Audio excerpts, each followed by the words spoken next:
welcome into the Sell More Online podcast. I'm your host, Dan Erickson, and the title of today's episode is Hiring the Right Web Team, and I'm going to add a subtitle, A Rant by Dan Erickson. All right, so the last podcast I did was my first in a while, and I went really kind of formulaic. I stayed on task, had multiple points, gave some opinions, but mostly stayed in to the specifics. This is going to be a completely different podcast. This one is going to cover an irritant of mine and a hidden problem that the general population doesn't understand. And so let's get into this. So many people want a website for their company. And of course, we all know the people who hire their nephew and they build them a site for $20 and the site's horrible, but it didn't cost them anything and they're proud of their nephew. Okay, that's fine for a small business, right? I guess I still think that they need a better website, but you're going to have those people, especially people who work a day job and are just doing something on the side. But once you become a legitimate business, you obviously need a legitimate website. Even if it's not the best, should be awesome. You should be the best in your industry if you ask me, but you need something that's more than, little Johnny made a website over here. Okay. So we all know that, right? Or hopefully we should know that. I'm coming at it from the same angle, but in a completely different way, because so many people will hire a marketing company to make their website. And I want to preface this before I get off on this tangent. This is not true of all marketing companies. However, this is true of many marketing companies. And my gut and my experience says far more quote unquote marketing companies actually create this problem than ones that solve this problem. So Wapiti, my business, we do a lot of white label work for other agencies. And these agencies I really respect for this because they realize they are not web designers and they don't have web designers on staff. And so they reach out to my agency to do the web development and design for their clients.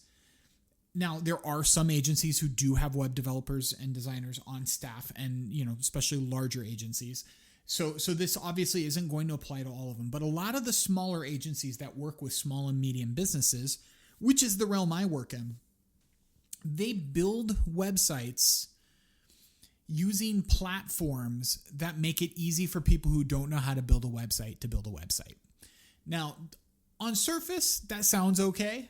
Of course, a lot of these small businesses are hiring these agencies and paying custom website prices only to have it built on a cheesy builder that is hard to edit in the future and makes the website run like junk. Furthermore, the hosting's often pretty bad too. So just because, and I'm gonna stay, my business, we work with a lot of platforms, but our primary platform's WordPress. We do this, and I've mentioned this in previous episodes, although those have been years ago at this stage. We choose WordPress because WordPress is the easiest for clients to be able to figure out to make changes on their own. It is a universal platform, so somebody can have my agency build them a website. And if for some reason they decide they want to go elsewhere, or whatever happens, they can pick their website up, go somewhere else, and have somebody service it for them. They aren't stuck with Wapiti or any other agency.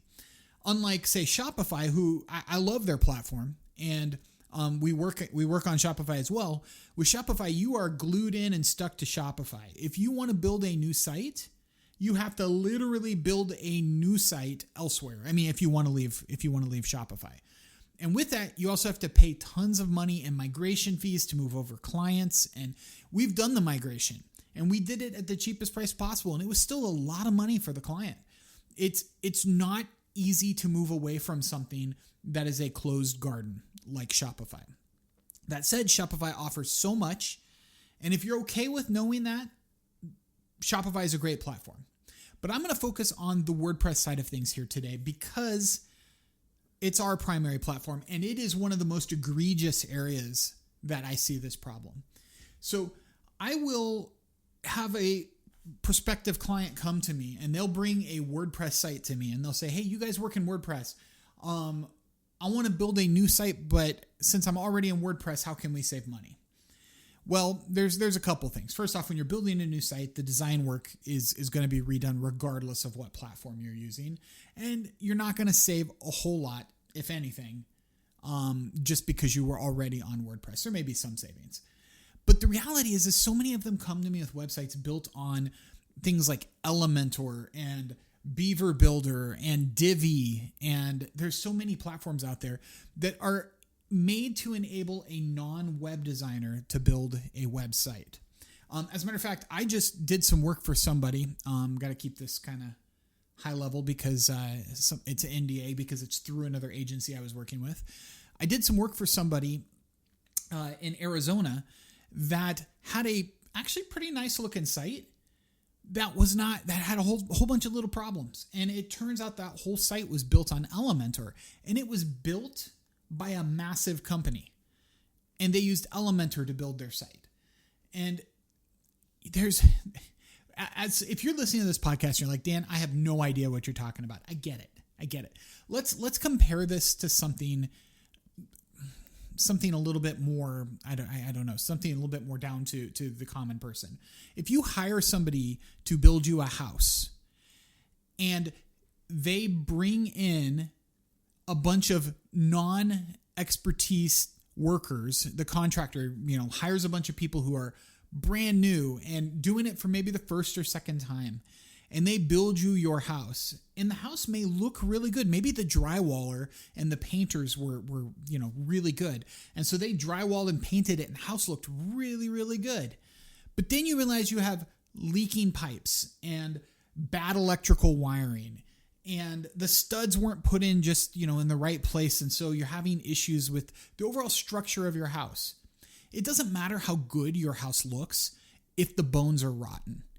And what I end up experiencing a lot in this business is I will see a prospective client site, or I work with an agency. There's a couple that I've worked with, that one in particular that wants everything done on Elementor, and I've worked hard to convince them otherwise, and it's okay. Like, if that's what they want to do, that's what they want to do. For them, it's money savings because they don't know how to work in the other platforms. They just know how to work in Elementor. But that said, the platform's so bad that we're basically, have you ever heard the phrase putting lipstick on a cow or on a pig? I think it's a pig. I think I got that wrong. Lipstick on a pig. Like, in the end, it's still a pig, whether you make it look fancy with makeup or not. And that's what we're running into. So I want to be clear. Elementor is not a good platform for WordPress. It is a popular platform and you can accomplish a lot, but the code is bad. And once you want to do anything outside the realm of what Elementor allows, you start running into walls. Now, I keep picking on Elementor, but it's true of Visual Composer, of Beaver Builder, of Divi, the Cadence Builder. There's a lot of builders out there that are made for people who don't know what they're doing to look like they know what they're doing. So our team, and I've mentioned this in the past, our team works with builders as well, but our builders are development builders. They use the right lingo for developers. They output clean code as though we had written it. The only thing that the builders do that's different is save us tons of time because they have a GUI and they're really easy to follow. GUI stands for Graphical User Interface, which means, like say Windows versus DOS. If you're old enough like I am to remember the days of DOS, you had to remember a lot of commands. Or even today, I use Linux for my servers and I have to do a lot of commands. And that's fine, but a lot of the average people out there want a graphical user interface, like say Windows, where they can click and point and type, and that's fine, but the bare bones are done down at the command level. So kind of bunny trailed there, but if you are looking to build a website for your business, if you're an agency wanting to offer web services to your clients, you really, really, really need to stay away from these things. And I could spend hours talking about this. I like I said at the beginning, this is a rant. This particular podcast is me just getting some stuff off my chest that I've been holding on to for years.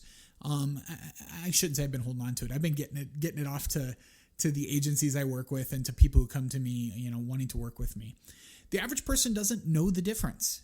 And so if I were to have somebody walk up and I'd say, look, your website looks beautiful, but it's rotten. It's rotten at its core because of the way it was built.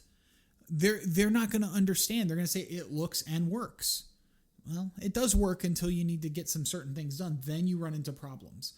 And so I can understand why, as a business owner, you would maybe hear this and go, why do I care? Well, that's a good question. And if I go back to my house analogy, let's say you built you had a building built for your business and you had the same problem. It looks super cool, but the building itself was falling apart on you.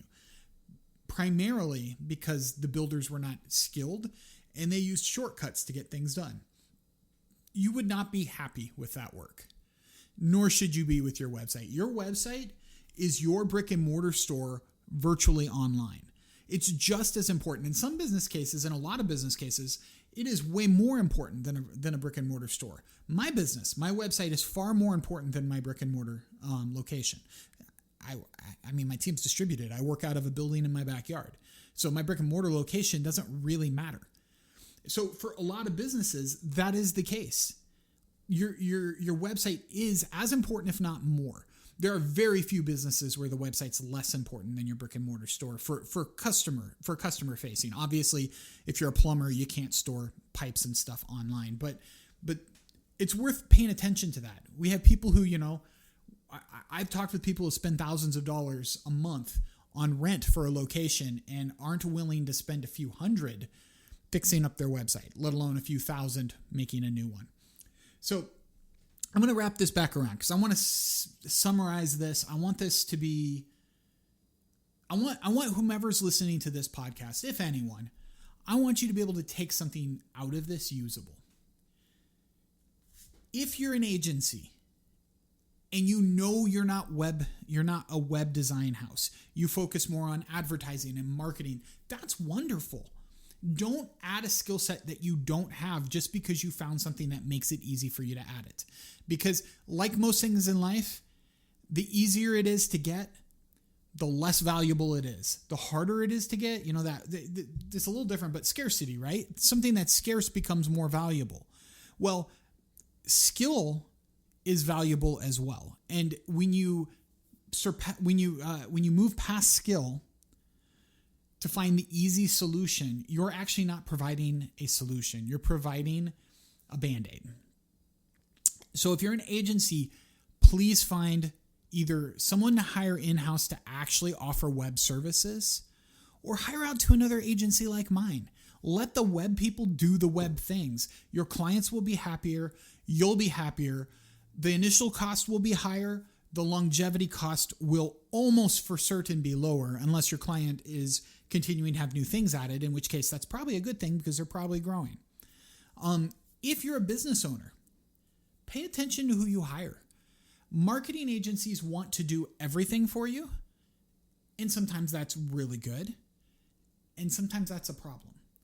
Ask the marketing agency if they have in-house web developers, not just people who can use little programs to design your site for you and put it together, but can they actually develop things as you need them? And ask them questions, even if you don't quite know what it means. Ask them, do you use a builder for the website? If so, what builder do you use? Figure these things out and do some research on your end before hiring. Because just because they're good at advertising does not mean that they're good at building a functional website that's beyond just superficial. Just as because a guy is good at doing plumbing, that doesn't mean he can do electrical very well. They're two different things that are used in the same arena, but they're two different things. Same with web design and marketing. So if you're building a site for your client, figure it out. Sometimes it's not a bad idea to actually hire a web development agency and a marketing company separately. And I say that knowing that I'm white labeled for multiple agencies. So there's nothing wrong with asking the agency. And some agencies will be upfront. I have a couple that I work with. They'll be upfront with you and say, look, we outsource this to Wapiti. And Wapiti operates as part of our business, but they're a separate business whose sole focus is making sure that your site converts, that it functions well, that it ranks well with AI, that it ranks well with search engines, Like that is their sole focus. We do all the marketing, and because we work together, we can plug it together really well for you. And an agency that's willing to divulge that is probably the best agency to work with, to be honest, because yes, it's fun to white label, and I have other agencies that are great agencies at white label. So this is just a generalization for a business owner looking, is if they're willing to tell you that they actually bring in experts for the website rather than trying to do it themselves, that's probably a good business to work with because they recognize where they can't succeed. Now, on the flip side, you may find an agency that does the whole marketing gamut and the web design. I don't want this to be taken as a blanket coat of paint over everything in the industry. But I will tell you that by and large, most agencies offer a service that they're not skilled enough to offer because they see they can make money on it. And it is something worth paying attention to. All right. Thanks for listening. I appreciate it. I know this was a little different than my previous ones, and being that I haven't done this, I did this I had an episode a couple weeks ago, and this is kind of only the second one I've had in, I don't know, a year. I get this as a little bit of a different type of podcast, but I really wanted to bring that to your attention.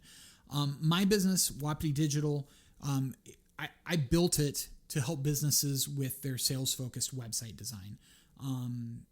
We focus just on the web. We do a little bit of marketing in areas that we're good, like email marketing, and it tracks back with your website so you can see the effectiveness. And we work in search engine optimization and AI optimization. But otherwise, we are web designers that are sales and I guess donor focused because we work with nonprofits as well. So, if it's e-commerce, learning management systems, membership systems, donor management, like I said, we'd love to work with you. Reach out anytime, and you can always visit us online at wapiti.digital to learn more. Wapiti spelled WAPITI .digital, DIGITAL. All right, thanks.